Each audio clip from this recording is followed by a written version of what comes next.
What up everyone, welcome back to NXT ArRival. My name is the Ripper Danny B and this is episode 14 of the WWE 2K16 Universe Mode, and we're kicking off this second part with the NXT Women's Championship match. Now remember back to the past NXT where Eva Marie and Alicia Fox teamed up against the team. Cameron and Emma were able to defeat them, gaining themselves the two number one contender spots, as it were. You know, the two people that will be fighting for the title. Eva Marie, of course, may not be your favourite. She's barely anyone's. But she's here tonight and she's got a shot at the NXT Women's Championship.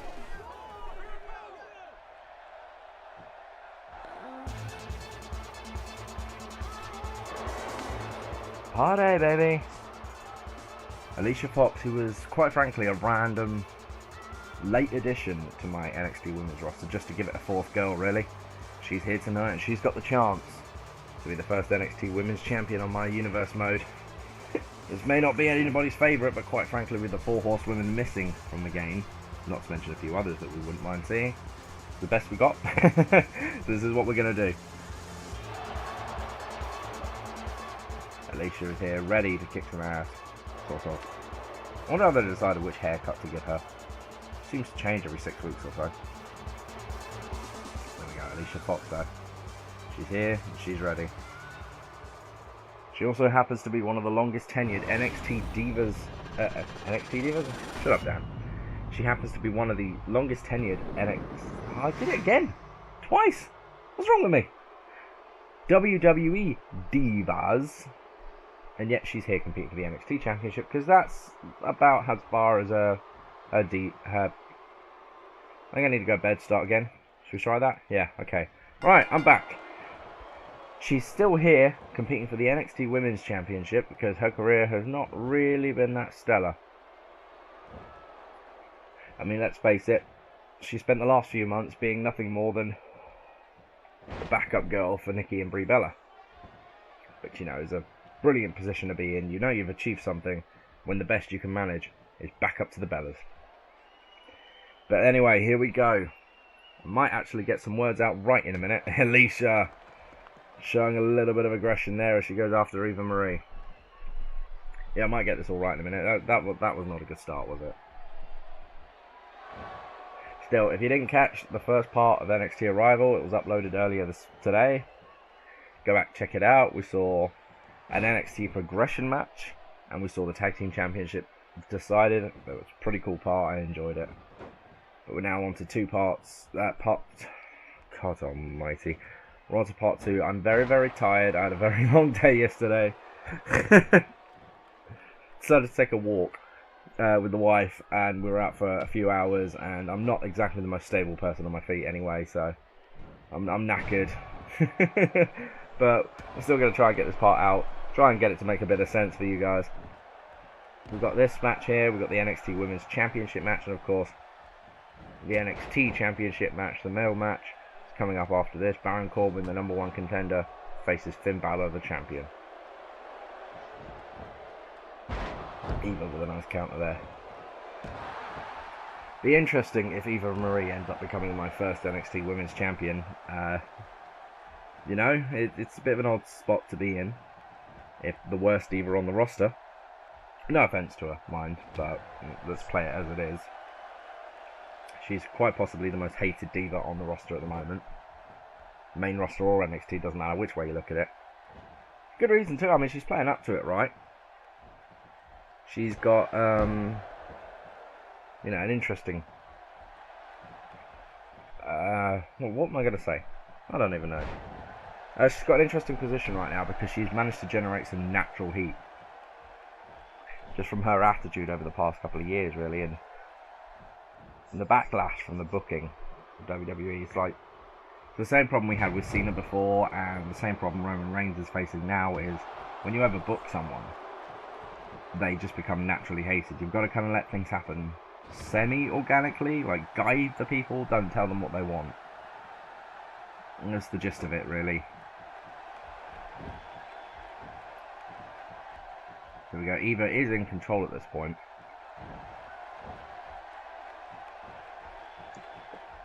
Nice airplane spin. It's a classic move. And then at this point, I've got to say, Eva is pulling out more moves. I'm still got a cough. I'm so sorry. I felt it coming. I'm terrible. Eva's definitely pulling out more moves than I've ever seen her really use. That's not to say she's not improving at this point, because since she came back to NXT, she's developed a better moveset. She can pull off 90% of them without looking too bad. The NXT Divas themselves are pretty good at carrying her, so that's that. Nice counter there by Eva Marie. Nice arm drag. Didn't believe that for a second. Didn't expect a very technical match here, but we're getting it. I figured Eva's moveset would be more... nice flopping DDT there. Yeah, I figured her moveset would be more, you know, a few strikes and just a lot, you know. I expected her to be the one with 8 poses or something, 8 taunts. We go 1, 2. Alicia was able to kick out. But momentum is definitely on the side of Eva Marie at this point. Definitely on the side. She's taking it to Alicia. In the case of Alicia Fox, she's been around for so long now. Like, she's been around for a long time. When she officially debuted as the wedding planner for Edge and Vicky Guerrero. There's the sliced bed from Eva Marie. We got 2. Alicia is able to kick out. But on the Fox there, staying alive in this one. Yeah, there's the wedding planner for Edge and Vicky. When was that? 2007, maybe? 8? I don't know. But she's been around for. Just play a drinking game every time I go or make a mistake in the commentary. Be wasted by the end of a 30-minute video. Yeah, she's been around for a while now. She is a former Divas champion. Sort of. I mean, she won the belt for a while. In the time when we couldn't tell who was Divas champion and who wasn't, because it changed hands so often and it never really mattered. It's only really since AJ won the belt that the title's actually come to matter, really, hasn't it? Which is a shame, because there was a good few Divas over the last few years that could have deserved some decent storylines, and they just never got them. But hell, the Divas issues have been documented and accounted for many, many times over the past few years. Things are starting to look up, but you know, I may have mentioned this already in a different video, but yeah, I'm not going to dwell on it too much because I've got a full opinion point on one of my other videos, so you've probably already heard me say it quite in depth, to be fair. So let's focus more on what's going on in the ring. Eva jumping up. She couldn't do that at all. Come on, be realistic. But she's up to the top right. We've got a diving elbow drop there from All Red Everything, which is a terrible tagline, but at least it makes sense, right? It's just about to make a very, very crude joke. I won't do it. Don't want to go turning people off just yet. Alicia's up to the top rope now. Eva is stayed in control of Fox. Although Fox is coming back. Nice missile drop kick there from Alicia Fox. She's got to turn the momentum back on her side if she's got any chance of winning this now. Nice leg drop there. Cartwheel leg drop. Somersault leg drop, to be fair, isn't it? Not a cartwheel. Close enough, I guess. I know my gymnastics. 1, 2. I thought that may have been over then. I thought that would have been a just really weird ending. But there you go. Eva stays in it. I'm trying desperately hard not to call her Emma after the last part. All I have on the mind is bloody Emma. Nice scissor DDT there. I call it scissor. You know what I mean. Close to a scissor DDT. Going for the cover here. 1, 2. Eva stays in it now, but the momentum is definitely now on the side of Alicia Fox. Things have turned around. A little bit amused by the funny greeny yellow gear. Don't ever remember seeing Alicia wear that, but can't say I pay the most attention to her. Up goes Eva Marie. I mean, yeah, hopefully I can make something out of these two. As the progression system keeps on, we could see them on the main roster eventually. Maybe. I mean, you just don't know. It depends on how well they do and the spots that open up. We've got such a massive roster this time that I don't want to keep just bumping people up. all the time because the superstar roster is just too big. We'll just lose some people in the end. No, stop that. Sorry, I yawned. That's terrible of me. I am so sorry. It's like I'm listening to Michael Cole. I just can't help but yawn. Replace him with a fish tank. 1, 2. I'm sorry, that line stuck with me. Fairly good modelling on Alicia though, really. I mean, it looks kind of like her. Most of the divas don't really get that treatment. Like even Eva Marie, who's, you know, the golden child, looks a bit off. Yeah, they did alright with most of the models this year. A few of them are quite off, but for the most part, Alicia counters back now. Facebuster by the Foxy one. What's she setting up for here? Knee drop. Well, looked like it was going to be more impressive than that. It wasn't, but ow, whatever works, man. Whatever works. Nice bridging Northern Lights. We've got 2. Not quite. Fair enough, though. I mean, that was a good move. Again, far more moves, far more in the movesets of either of these divas than I think I've actually ever seen. Alicia could use going down on NXT for a bit, really. She's not bad. She's quite athletic. She's got a decent moveset on her. Personality-wise, she's pretty good as long as they can keep her gimmick in check. Keep changing her gimmick, it keeps kind of making us go, well, whatever. So Alicia is setting up. We got the... There's the scissors kick.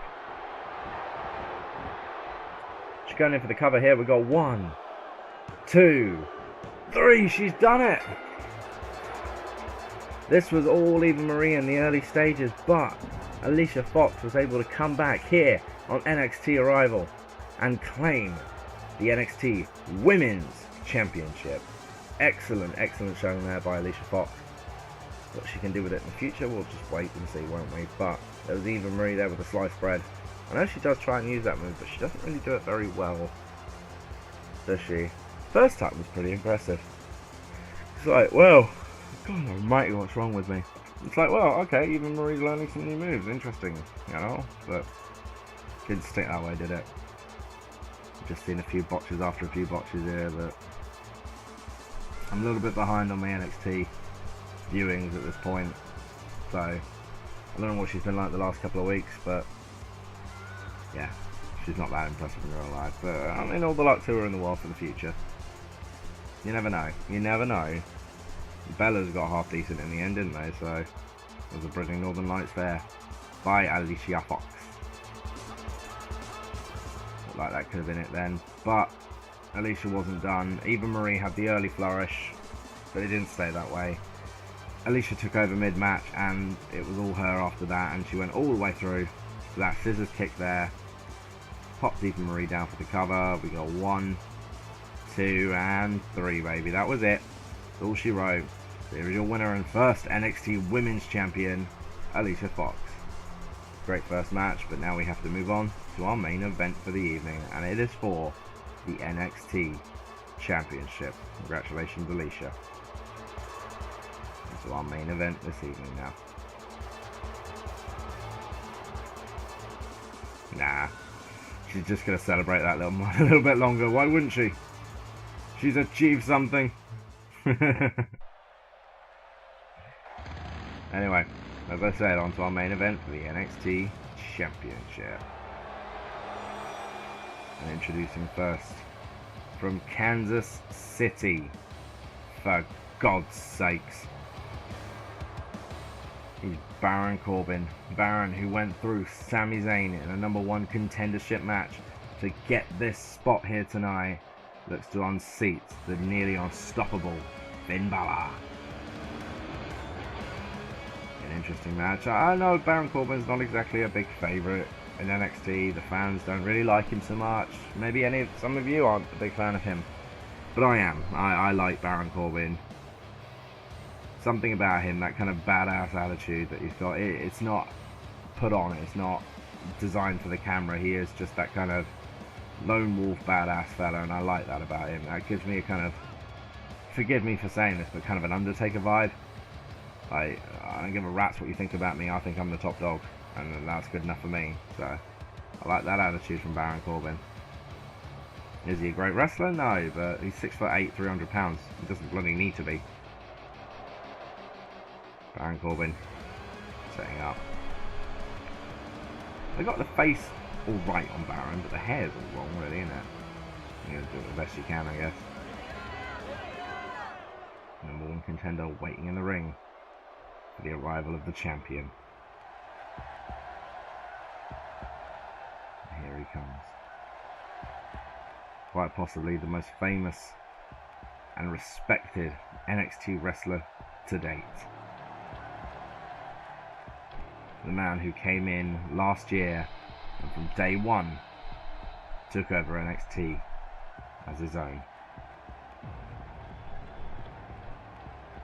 He's known as many names: the Demon, Prince Devitt, leader of the Bullet Club, founder of the Balor Club worldwide. We know him as nothing more, nothing less than our NXT champion, Finn Balor.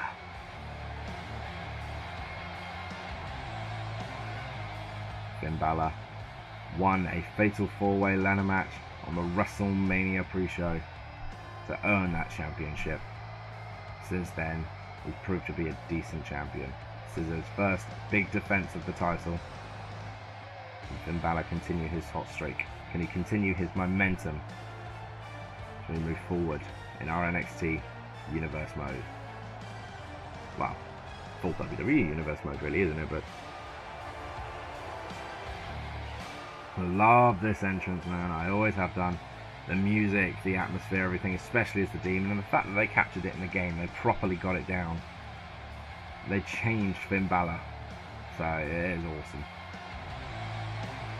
It's just like it does in real life, really, isn't it? When he's in the paint, he's a different person. The Demon within him comes out. I love that. I think it's so cool. I think it's so genuine as well. Finn Balor is such a shy, kind of conservative guy, but that paint comes on and that inner personality comes out, and it's amazing to see. That dark and twisted personality. Maybe I'm a fan of that. If you know anything about Daddy B's character history, you know that is a massive part of who I am. That inner demon, so yeah, awesome. It is truly awesome. The fact they updated the entrance, made sure you got two very unique entrances. So cool. Very cool. Finn Balor, your NXT champion, defends here tonight against the Lone Wolf, Baron Corbin. There we go. As the Demon stands, ready to fight. Bing, bong, bing, bong. Stuck in your head so easy, doesn't it? Credit, I mean, I know a lot of people slam on CFOS, or CFO Dollar, whatever their bloody official name is, for their music skills, but, you know, we say they know Jim Johnston, but sometimes they get it right, man. And Finn Balor, they got it right. Excellent piece of music.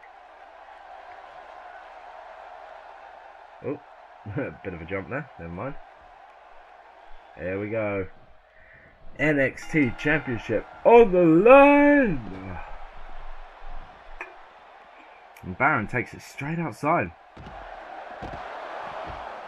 And this is your standard one full match. There is disqualifications in place. Countouts can be effective, and Baron Corbin needs to win this thing by pinfall or submission only to become the NXT champion. And he's taking it to Finn Balor early on, and Baron Corbin going to the top rope. And that's about what I'd expect to happen. Leave the high flying to the Masters, Baron. Yeah, we've had an interesting role with these two as they came up, really, haven't we? Baron has been around in NXT for a while. He's had a few gimmick changes come through. They settled on the Lone Wolf thing last year. So sorry, guys, and it's kind of worked for him. You know, it's been good for Baron Corbin. At first, people were really into it, weren't they? Because the whole you know, he squash match thing was pretty cool. It was when he faced Rhino, wasn't it? People really kind of turned. It's like, well, he just beat one of our favourites. Go away. And I think sometimes that's the mentality, and it's the wrong mentality. You know, it's a bit off. Because it shouldn't be that way. Just because he beat one of your favourites, well, that's what's going to happen. And it seems like people have now turned on Baron because he's not an indie star. He's a WWE bred guy, and I don't have a problem with that. Yeah, the indie guys are exciting to watch. But from a business perspective, not that I'm, you know, any expert or anything, but they've kind of got to build their own talents as well. Otherwise, well, nobody's going to believe, you know, what's the point in going on the indies? Because everybody's going to be going on the indies trying to go to WWE, and some people love it, and some people don't live, you know, in the right area to get the tryouts, but I mean, to each their own. Baron's done a good job with what he's been saddled with. That kind of turn for him, the unnatural turn. Well, it's a very natural turn. In fact, the fans turned on him. It wasn't a storyline move. I think that's kind of allowed Baron to kind of let his personality out a bit. He's not, you know, I'm gonna be friends with all of you guys. That's not him. So I think it's pretty cool, personally. That's just me. We're going in for the cover here. We've got 1, 2.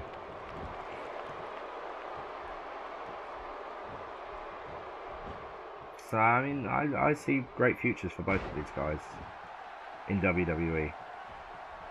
And not just in real life either. I think they're going to have an amazing career here over the next year in my NXT Universe mode. Which one do I think will get called up first? Probably Finn Balor. He's more rounded. He hasn't got the cardio, the stamina issues that Baron Corbin does. Not to say they're bad on Corbin, but he does start to look a little blown up after a while.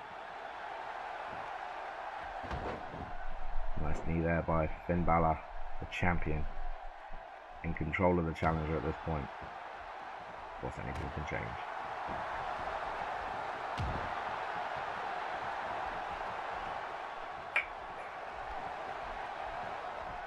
Yeah, Finn Balor is a well-rounded fella, really, isn't he? There's very little he can't do. I mean, even if you negate the character aspect that we love, you know, the mild-mannered nature versus the demon aspect, he's a phenomenal wrestler. One of the best in the world. The news when he signed was just all over the place. We've had some massive names over the years, such as, you know, the now current Neville, and Sami Zayn, Kevin Owens, Hideo Itami, but the one that really got everyone was Finn Balor, and here we go, he's setting up, he's got the drop kick, there goes Baron Corbin into the corner. Corbin's into the corner. Balor is rolling. Nice counter there by Corbin, that's exactly what he needed to do. The coup de grace was coming.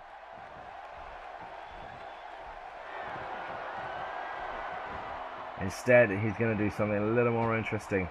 And over we go! Finn Balor has got control of Baron Corbin now. This is all Balor. Sling Blade! This is all well and good, Finn, but you've got to get him back in the ring. You can't win. Oh, then again, I guess he can. I know it's not in the AI's mentality, but Finn Balor could retain his championship via cows out. A cheap victory like that got Finn Balor all over it? No. But you never know. Accidents can happen. Balor back in the ring. But Baron Corbin was able to get one up on Balor. Baron and Balor. Come on. Give me a break. I don't set these things up easy for myself, do I? Kind of a running bulldog there, as it were.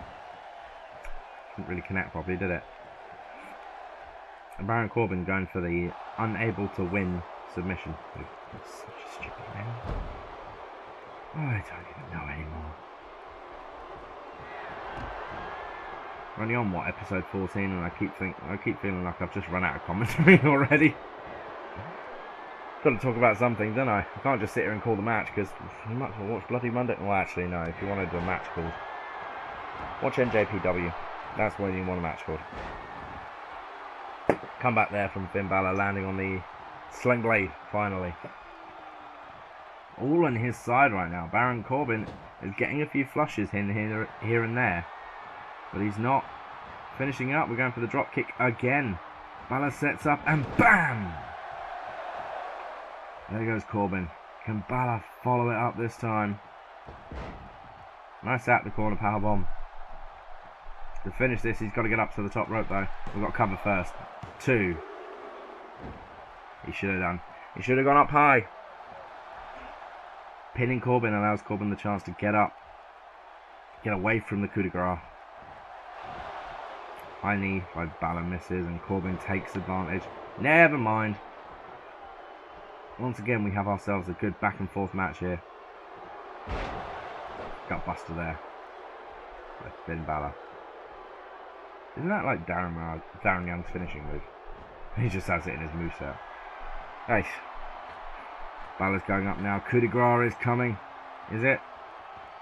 Is it? No, it's not. Just a splash from Finn Balor. I wonder why. Yeah, it could have been a momentum issue, I guess. Stamina issue. It's going up high again, and we're going to see it this time. He's up high. And no, just an elbow drop this time. Balor is not going for the finish. We've got 1, 2. Baron Corbin able to kick out. Finn Balor should have had this match. There should have been at least 1 coup de grace in that move. But he didn't go for it, and Corbin is taking advantage now. Never mind. But sorry again. But every counter Baron Corbin has, Finn Balor has another one. I'm trying to wear down the big redwood now. Nice scoop slam by Finn Balor. But if he can't hit the coup de grace, he can't. Well, it's not to say he can't win this. Of course he can, but it's going to make it that much more difficult. Got him into the corner now.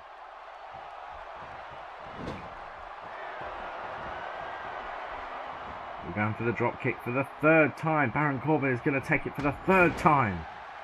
Crash bang wallop. God. Sorry, I just whacked the microphone against my teeth.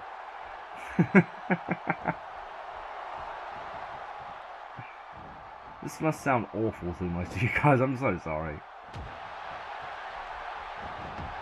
Drop kick by Finn Balor. Still no finish out of the Balor man. Out of the Demon. Out of the Balor man.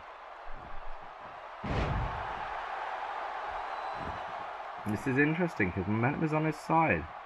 He's had the best of Baron Corbin for a while now, but he hasn't gone for the coup de grace. He hasn't gone for the finish. We haven't even seen him go for the brainbuster in comparison instead. Not quite sure what happened there. I think that might have been a knee to the face. Couldn't quite see because of the referee. Here we go again. He's going up. Corbin is already to his feet this time though. And Baron just gives up. Wait, no, never mind. He goes up again. Maybe he's changed his mind. Who knows? What happened there? Corbin got the strike and Balor just shrugged it off. We've got to cover 1, 2, 3. Oh, never mind. Baron Corbin's showing some damn resiliency here, eh? But Balor should have had this in the bag, coup de grace or not, a long time ago, and he hasn't done yet. Running blow drop kick there by the Demon, by the champion. Yeah, coup de grace or not, he should have had this a while ago now. This is with the axe handle.